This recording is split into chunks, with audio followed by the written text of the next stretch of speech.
नमस्कार प्रणाम। हम सुशील कुमार प्रेमी जी रोलों के बीच से फिर एक भोजपुरी कविता लेके उपस्थित बनी।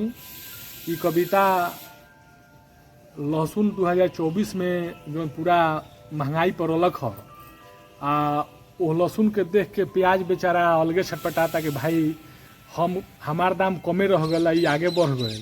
तो ऊपर हम कुछ लिखे के कोशिश कैले बनी, वो लोग सुनी लोग अच्छा लगी। प्याज कहलक लहसुन से का भाई का हाल बा, 2024 में तोहरे तो कमाल बा। हमरा के अब लोग कहाँ पूछता, हमरा के अब लोग कहाँ पूछता, तोहरे के तो लोग खींचता। सब्जी से लेके मीट मछली तक तोहरे के तो पिसाता, सब्जी से लेके मीट मछली तक तोहरे के तो पिसाता। 2024 में तो मजे से बिकैल, 2024 में तो मजे से बिकैल। 2025 में लागत तहार इहे मोल रही, लागत बिकाय में न तहार कोनो झोल रही, लागत 2025 में तहार भाव अनमोल रही। लहसुन कहलक प्याज से देख के का जरूरत बार। अब लहसुनवा कहलक प्याज से, लहसुन कहलक प्याज से देख के का जरूरत बार। हमार चढ़ल भाव देख के का तुहू मरत बार। तोहरो कहियो टाइम रहे, तोहरो कहियो टाइम रहे, हमरो टाइम आयल बा। हमरा तो कहियो मन में भरम ना रहे, तहरा ही मन में कैसे आयल बा।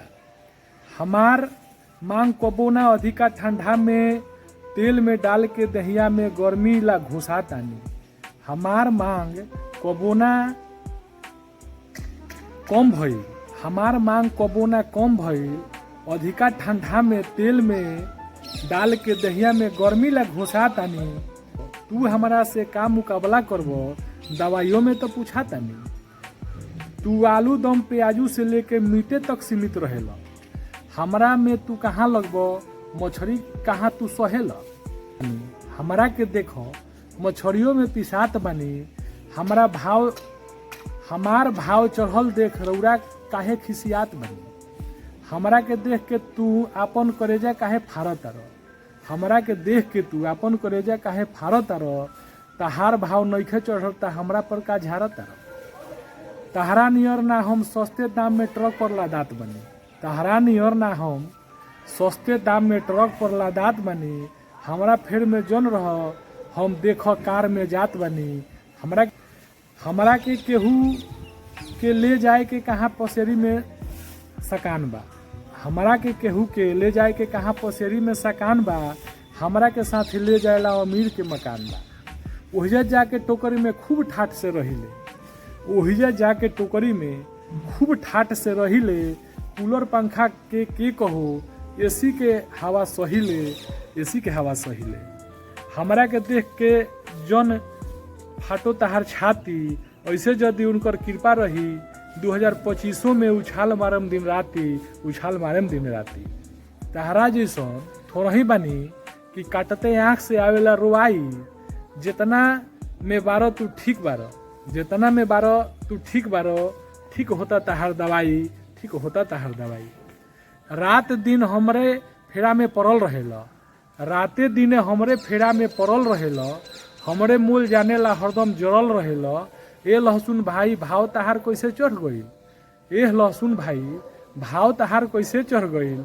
हम तो ओहिजा के ओहिजा बानी, तहार भाव कैसे बढ़ गईल। लहसुन कहलक प्याजवा से लगावो जन नजर, लहसुन कहलक प्याजवा से लगावो जन नजर। अपने ओढ़े ल कथियावा चौदर, हमरा के जान के दिलवैल उजर।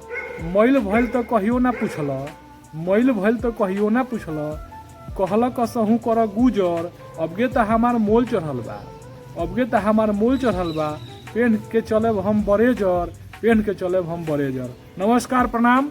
हम सुशील कुमार प्रेमी जी। ये हमारे चैनल सुशील कुमार प्रेमी यूट्यूब पर जाई और वो लोग के बीच में एक से बढ़ के एक भोजपुरी कविता परोसा रहल बा। एकरा के वो लोग सुनी और फिर से हम रोल के बीच भोजपुरी कविता लेके उपस्थित होके। धन्यवाद। जय हिंद, जय भारत, नमस्कार।